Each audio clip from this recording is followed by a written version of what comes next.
Hello learner, my name is Ruchi Gupta. Welcome to my channel Ruchi eco classes for UGC NET. इस video में हम जो है यूपी पीजीटी इकोनॉमिक्स के प्रीवियस ईयर क्वेश्चन को सॉल्व करने जा रहे हैं, क्योंकि पीजीटी इकोनॉमिक्स का पेपर आपको पता है कि 15 अगस्त के बाद जो है स्टार्ट हो रहा है, 17 अगस्त से।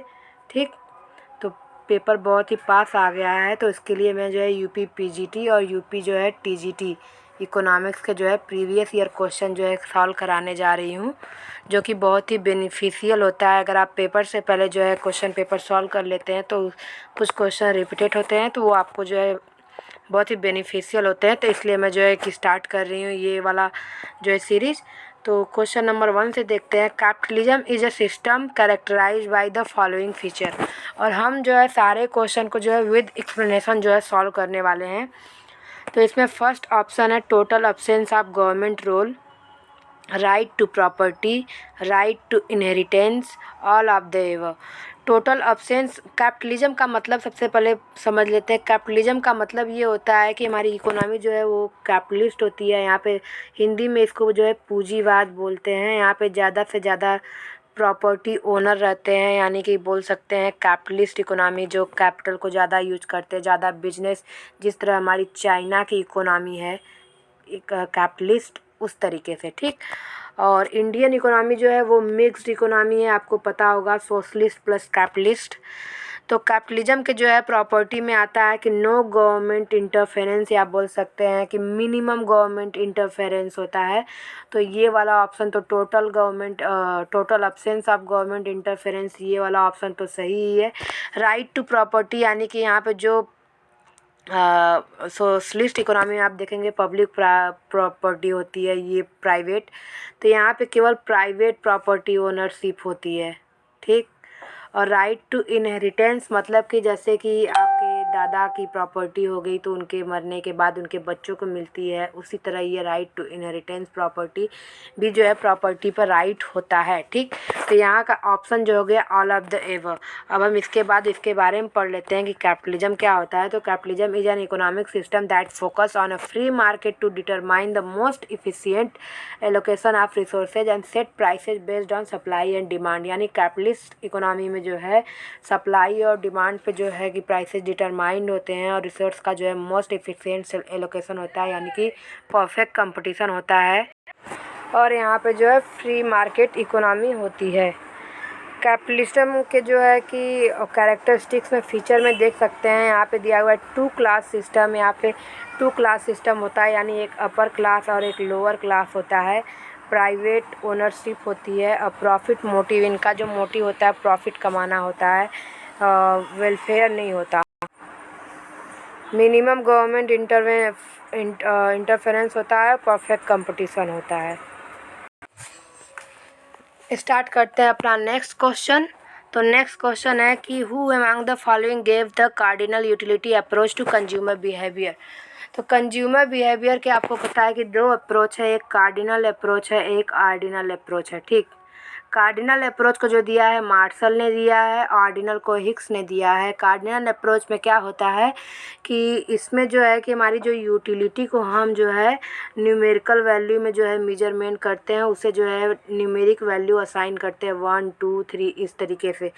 और इसकी प्रॉपर्टी में जो होता है एडिटी होती है, कि हमारी यूटिलिटी जो एडिटिव होती है, यानी कि एडिशन करते हैं। और यूटिलिटी में जो है हमारी मार्जिनल यूटिलिटी भी होती है। तो इस तरीके से जो है अल्फ्रेड मार्शल ने कार्डिनल यूटिलिटी अप्रोच दिया था, और हिक्स ने जो है इसे यूटिलिटी के आधार पे जो है इसको मेजर किया, और उनकी जो थ्योरी थी वो ऑर्डिनल यूटिलिटी अप्रोच थी।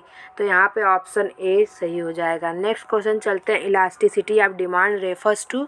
तो इलास्टिसिटी ऑफ डिमांड ये बताता है कि हमारे प्राइस में चेंज होने पे कितना हम क्वांटिटी में हमारा चेंज होता है। ठीक, कितना हमारा क्वांटिटी में चेंज होता है। Responsiveness of demand to a change in prices, यानी प्राइसेज के चेंज होने से डिमांड में क्या चेंज होता है, क्वांटिटी डिमांड में क्या चेंज होता है, ये हमारा इलास्टिसिटी ऑफ डिमांड बताता है।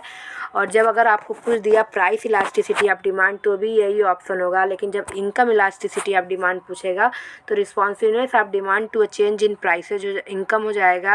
एंड इधर तीसरा ऑप्शन जो है वो क्रॉस इलास्टिसिटी ऑफ डिमांड का होता है। क्रॉस इलास्टिसिटी ऑफ डिमांड में हमारा जो है कॉम्प्लीमेंट्री और जो है हमारा सब्स्टिट्यूशन गुड आता है। ठीक, कॉम्प्लीमेंट्री हमारा जो है पॉजिटिव से रिलेटेड होता है और सब्स्टिट्यूशन हमारा जो है निगेटिव उसका कर्व होता है।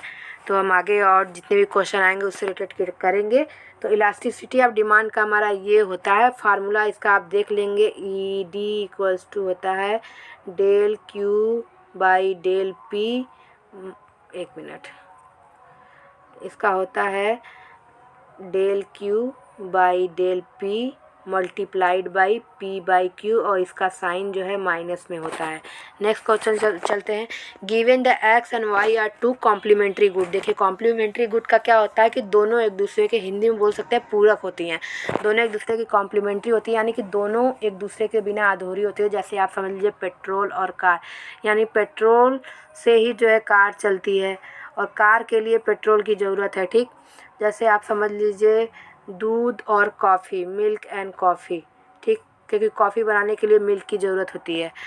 ठीक, तो इस तरह अगर कार के प्राइसेज जो है इंक्रीज होंगे तो लोग इसकी डिमांड कम करेंगे, तो उसके साथ साथ पेट्रोल भी कम होगी। इसी तरह अगर कॉफ़ी की प्राइसेज हो गया तो मिल्क का भी कम जो है, कॉफ़ी के प्राइसेज इंक्रीज हो गए तो मिल्क का जो है कम होता है।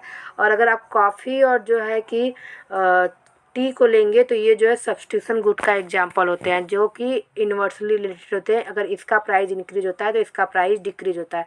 तो हम चलते हैं अपने क्वेश्चन पे। हमारा क्वेश्चन क्या पूछा है कि अगर कॉम्प्लीमेंट्री गुड होता है तो एक के प्राइस के इंक्रीज होने पे दूसरे के प्राइस पे क्या जो है कि इम्पैक्ट पड़ता है, क्या इफ़ेक्ट होता है। तो यहाँ पे दिया हुआ है कि अगर हमारा वाई का जो है प्राइसेज डिक्रीज हुआ तो एक्स का क्या होगा, तो एक्स का प्राइसेज भी जो है डिक्रीज होगा, क्योंकि ये दोनों जो है कॉम्प्लीमेंट्री गुड हैं और ये दोनों एक दूसरे से इस तरीके से रिलेटेड हैं, ये एक्स और ये वाई।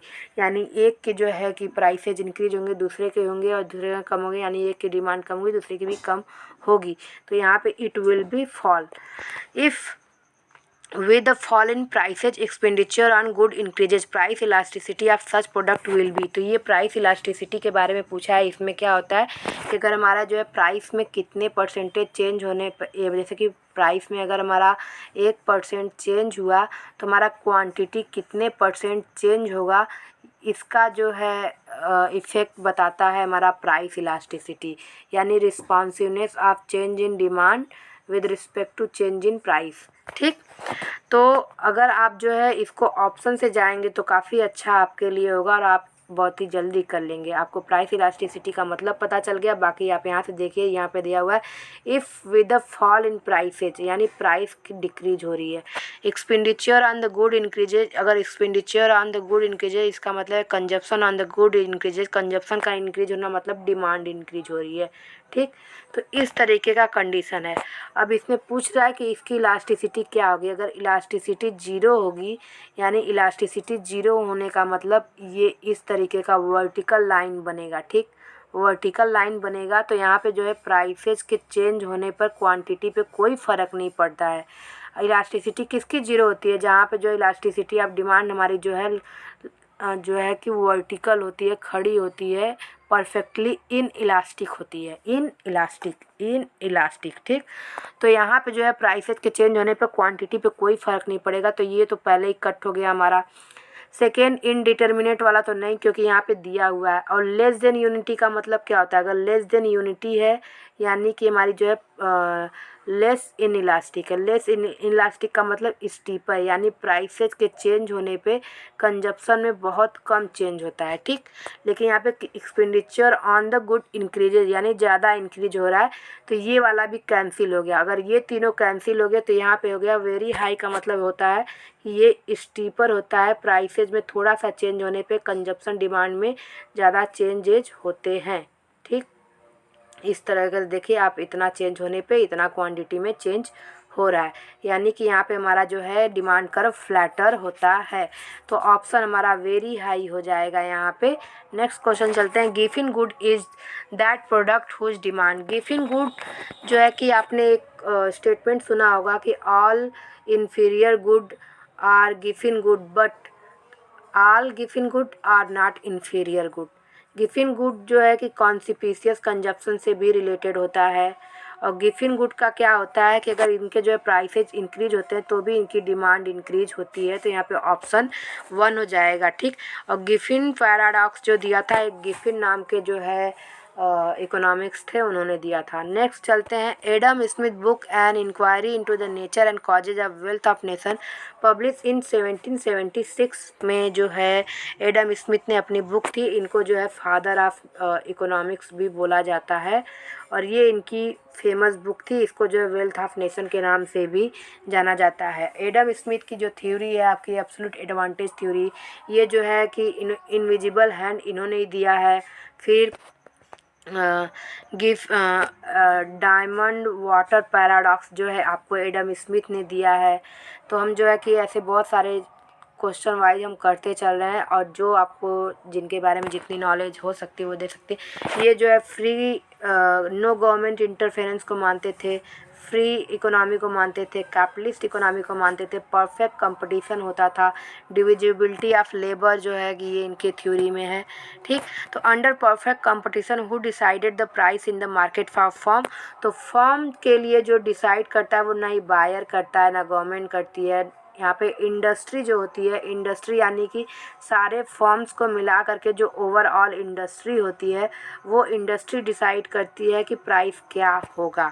नेक्स्ट चलते हैं, if resources endowment and technology remain in unchanged, तो remain unchanged and output of x increases, what would be the shape of production possibility curve। तो अगर जो है हमारे रिसोर्स इंडोमेंट, यानी अगर आपको पता है कि हमारा यच्चो की थ्योरी क्या कही जाती है, यच्चो थ्योरी जो है कि मॉडर्न इंटरनेशनल थ्योरी है, ठीक। इनके क्या होता है कि अगर हमारे रिसोर्सेज जो है कि फैक्टर इंडोमेंट्स हैं और फैक्टर अबेंडेंट है, तो वहाँ पे टेक्नोलॉजी अनचेंज रहती है, तो अगर आउटपुट हमारा इंक्रीज होता है, ठीक, तो हमारा पीपीसी जो है इस तरीके से होता है, आपको ये पीपीसी हमारा इस तरह से होता है। और यहाँ पे दिया है आउटपुट ऑफ एक्स इंक्रीजेज, यानी कि ये यहाँ से ये ऐसे आ जाएगा शिफ्ट, तो हमारा जो shape of production possibility curve होता है वो ये कॉनकेव टू द ओरिजिन होता है, और ये वाला जो है कॉन्वेक्स टू द ओरिजिन होता है, ठीक। तो अगर आप चाहते हैं कि मैं आपको इंडिफरेंस करके जो है यूटिलिटी वाले के जो है कि उसके कैरेक्टरिस्टिक्स और उनके जो कंडीशंस जो होते हैं वो सारे बता दूं, बजट लाइन ये सारी, तो मैं वो भी बहुत जल्द कराने जा रही हूँ। तो अगर आपको वीडियो पसंद है तो चैनल को लाइक करें, सब्सक्राइब करें, बेल आइकन को प्रेस करना ना भूलिए, जिससे आपको आने वाले वीडियो की नोटिफिकेशन मिल जाए। और ये मेरे जो है टेलीग्राम चैनल का लिंक है, और उस पर आप जा करके इस वीडियो के जो है आप PDF जो है फाइंड कर सकते हैं, ठीक, ले सकते हैं आप वहाँ से। Thank you so much.